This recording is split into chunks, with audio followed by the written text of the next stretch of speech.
오늘 저희들에게 주시는 하나님 말씀은 빌립보서 4장 8절과 9절 말씀입니다. 꽤 오래되고 있는 것 같은데 빌립보서 이제 언제 끝날지 모르겠지만 우리 전도사님이 깊이 있게 묵상하시는 것 같아요. 그래서 2절 가지고서 오늘 또 말씀을 나눠주실 건데 우리 함께 말씀 2절이니까 함께 봉독하겠습니다. 시작. 끝으로 형제들아 무엇이든지 참되며 무엇이든지 경건하며 무엇이든지 옳으며 무엇이든지 정결하며 무엇이든지 사랑받을 만하며 무엇이든지 칭찬받을 만하며 무슨 덕이 있든지 무슨 기림이 있든지 이것을 생각하라. 너희는 내게 배우고 받고 듣고 본 바를 행하라. 그리하면 평강의 하나님이 너희와 함께 계시리라. 아멘. 오늘 말씀의 제목은 그 자리라는 말씀으로 준비하신 말씀 선포해 주실 때 하나님의 은혜로 가득 넘치는 시간 되시기를 예수님의 이름으로 축원드립니다. 네, 오늘 시작하기 앞서서 우리 한 가지를 같이 생각해보고 시작을 하면 좋을 것 같습니다. 오늘 이 자리에 오기까지 어떤 마음의 자리에 머물다 오셨습니까?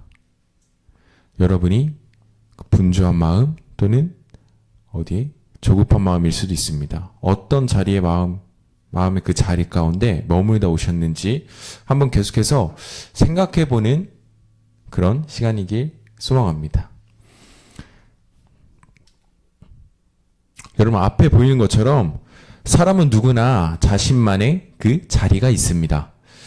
가정에서의 자리, 직장에서의 자리, 또는 학교에서의 그 자리, 그리고 아무도 모르는 내 마음 그 안에 있는 그 내면의 그 마음의 그 자리가 있습니다. 그런데 우리가 인생을 살다가 보면 내가 원치 않는 그 자리에 던져질 때가 있습니다.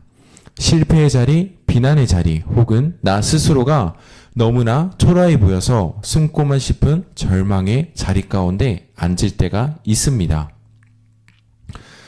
아까 목사님께서 잠깐 이야기했던 것처럼 우리 여러분 앞에 보이는 이 그림을 아시나요? 바로 우리가 동화이자 애니메이션으로 잘 알려져 있는 강아지똥이라는 그런 이야기입니다. 길가에 덩그러니 놓인 강아지똥은 처음 눈을 떴을 때 자신의 그 자리를 확인하고 절망합니다.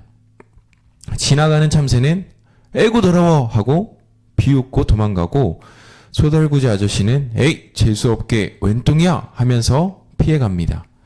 강아지똥은 울면서 생각을 합니다. 나는 아무짝에도 쓸모없는 더러운 존재구나. 내 자리는 이 차가운 길바닥 외면당하는 자리뿐이구나 라는 생각을 말입니다. 오늘 본문의 저자인 사도 바울도 우리가 계속해서 살펴보고 있는 것처럼 지금 감옥이라는 가장 철저하고 비참한 그런 자리 가운데 갇혀 있었습니다. 하지만 그는 그 어두운 자리에서 빌립보 교인들을 향해 놀라운 선포를 던지고 있습니다.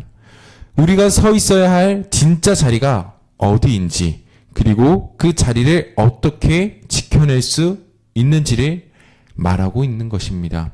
오늘 말씀을 통해 우리 신앙이 회복되어야 할 그 자리가 어디인지 여러분과 함께 나누고자 합니다. 먼저 바울은 우리에게 생각의 자리를 점검하라고 권면하고 있습니다. 8절의 말씀 함께 읽겠습니다. 끝으로 형제들아 무엇이든지 참되며 무엇이든지 경건하며 무엇이든지 옳으며 무엇이든지 정결하며 무엇이든지 사랑받을 만하며 무엇이든지 칭찬받을 만하며 무슨 덕이 있든지 무슨 기림이 있든지 이것을 생각하라. 아멘. 사도 바울은 무엇이든지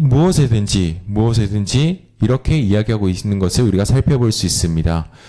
바울은 8가지의 가치를 나열하고 있습니다. 이것들을 생각하라고 명령하고 있는 것입니다. 여기서 생각하라는 말은 단순히 머릿속으로 떠올리라는 말이 아닙니다. 그것에 마음을 두고 깊이 묵상하라, 묵상해야 한다. 바로 이 뜻입니다. 강아지똥이 절망에 빠져 있을 때 옆에 흙덩이 아저씨가 이런 말을 건넵니다. 강아지똥아 울지마. 하나님은 절대로 너를 헛되게 만들지 않으셨어. 너도 꼭 귀하게 쓰일 때가 있을 거야. 이 한마디는 강아지 똥의 생각의 자리를 옮겨 놓습니다. 나는 더러운 존재야 라는 세상의 정의에서 나는 하나님이 만드신 이유가 있는 존재야 라는 하늘의 정의의 그 자리 가운데로 옮겨지게 된 것이죠. 사랑하는 여러분, 여러분의 생각은 지금 어느 자리에 머물고 있습니까?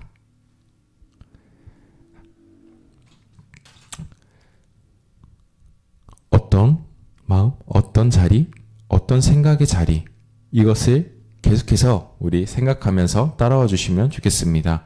누군가 나를 비난하는 말 한마디, 나를 힘들게 하는 상황의 그 파도 속에 생각의 자리를 내어주고 있지는 않으신가요? 내가 너무 어려워, 내가 너무 힘들어, 이것을 어떤 문제가 있을 때 이 문제를 어떻게 해결해야 될지 이 자리 가운데 있지는 않으신가요? 바울은 말합니다. 전합니다. 우리한테. 비난받을 상황에서도 칭찬할 만한 것을 찾으십시오. 더러운 세상의 그 한복판에서도 정결한 것을 생각하십시오. 세상이 매긴 그 가치라는 자리에 앉아 울지 말고 슬퍼하지 말고 절망하지 말고 하나님이 나를 바라보시는 그 고결함의 자리로 여러분의 그 생각을 이동하십시오. 라고 이렇게 선포하고 있는 것입니다. 하지만 여러분, 생각의 자리를 옮기는 것만으로 꽃이 필 수 있을까요? 그러지 못합니다. 생각의 자리를 옮기는 것만으로는 꽃이 피지 않습니다. 우리 9절의 내용 함께 읽어볼까요? 시작. 너희는 내게 배우고 받고 듣고 본 바를 행하라. 그리하면 평강의 하나님이 너희와 함께 계시리라. 아멘. 우리 색칠되어 있는 그 앞부분만 한번 다시 읽어보겠습니다. 시작. 너희는 내게 배우고 받고 듣고 본 바를 행하라. 아멘. 바울은 생각에서 행함으로, 행동으로 나아가라고 말합니다. 신앙의 관념이 아니라 그것이 실제적인 그 모습이기 때문입니다.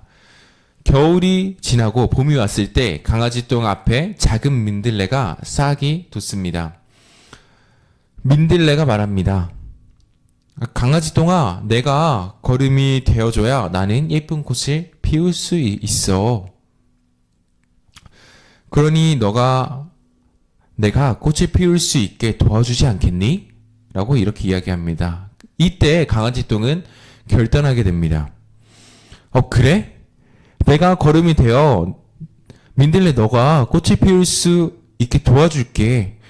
나를 통해서 너가 꽃을 피울 수 있다면 나는 기꺼이 너를 안아줄게. 라는 결단을 하게 됩니다. 강아지 똥은 자신의 몸을 쪼개어 민들레 뿌리 속으로 스며듭니다. 이것이 바로 행함의 자리입니다. 단순히 나는 소중해, 나는 귀한 존재야 라고 생각만 하는 것이 아니라 실제로 자신을 내어주는 사랑의 자리를 선택한 것입니다. 비가 내리고 강아지 똥의 형체는 사라졌지만 그 희생의 자리에서 눈부시게 노란 민들레꽃이 피어납니다. 우리의 신앙도 이와 마찬가지여야 합니다.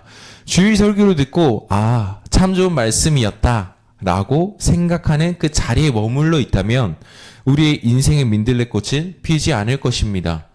배운 대로 용서하고 본 대로 사랑하며 들은 대로 정직을 실천하는 그 행함의 자리로 나아가야 됩니다. 그래야지만 인생의 민들레꽃을 꼭 피울 수가 있습니다. 걸음이 되는 과정은 아프고 나를 깎아내리는 고통이 따르지만 그 자리가 바로 생명이 피어나는 그 자리임을 우리가 기억해야 됩니다. 우리가 생각의 자리를 거룩하게 지키고 삶의 자리를 순종으로 채울 때 주어지는 놀라운 약속이 바로 9절 하반부에 등장합니다. 우리 색칠되어 있는 그 9절의 그 하반부 내용 함께 읽겠습니다. 그리하면 평강의 하나님이 너희와 함께 계시리라. 아멘. 이 말씀에 주목해서 보면은, 집중해서 보면 하나님이 평안을 주시겠다는 선물보다 더 큰 약속은 바로 하나님이 우리와 함께 계신다는 그 약속입니다. 하나님의 그 본체가 우리와 함께 계신다는 그 약속인 것입니다. 애니메이션의 마지막 장면의 강아지똥의 그 스토리를 떠올려 보게 되면은 강아지똥은 거름이 되어 사라진 것 같지만 사실은 민들레 꽃의 그 향기 속에 그 노란 꽃잎 속에 살아 숨쉬며 웃고 있습니다. 외롭고 더러웠던 길바닥은 이제는 가장 향기로운 하늘의 자리가 된 것입니다. 우리가 주님의 말씀을 품고 그 자리에 서 있을 때 하나님은 우리를 홀로 두지 않으십니다. 감옥에 갇힌 바울과 함께 하셨던 그 평강의 하나님이 오늘 여러분이 인내하고 순종하는 그 삶의 자리에 직접 찾아오신다는 그 이야기입니다. 그분이 함께 하시면 그것이 비록 눈물의 골짜기일지라도 절망 속에 있을지라도 평강의 자리로 변화하게 됩니다. 말씀을 마무리하겠습니다. 사랑하는 여러분, 오늘 우리는 두 가지 자리를 확인했습니다. 첫째는 선한 가치를 품는 생각의 자리였습니다. 그리고 두 번째는 배운 대로 살아가는 생각에서 행동으로 옮기는 그 행함의 자리였습니다. 강아지똥은 자신이 쓸모없다는 세상의 생각을 거부하고 생명을 살리는 걸음의 자리를 택했을 때 가장 아름다운 그 모습의 그 존재가 되었습니다. 우리 또한 마찬가지입니다. 세상이 여러분을 흔들어도 하나님이 정해주신 그 자리를 떠나지 맙시다. 그 자리를 우리가 선택하고 그 자리 가운데 우리가 나아갑시다. 여러분의 가정에서, 직장에서, 학교에서, 그리고 남들이 알아주지 않는 그 기도의 자리에서 거룩한 생각을 품고 사랑을 실천합시다. 그때 여러분의 삶에는 노란 민들레꽃보다 더 훨씬 아름다운 그리스도의 향기가 피어날 것입니다. 평강의 하나님이 여러분이 지키고 있는 바로 그 자리에 이번 주 한 주간을 살아갈 때 충만하게 임하시기를 주님의 이름으로 축복합니다.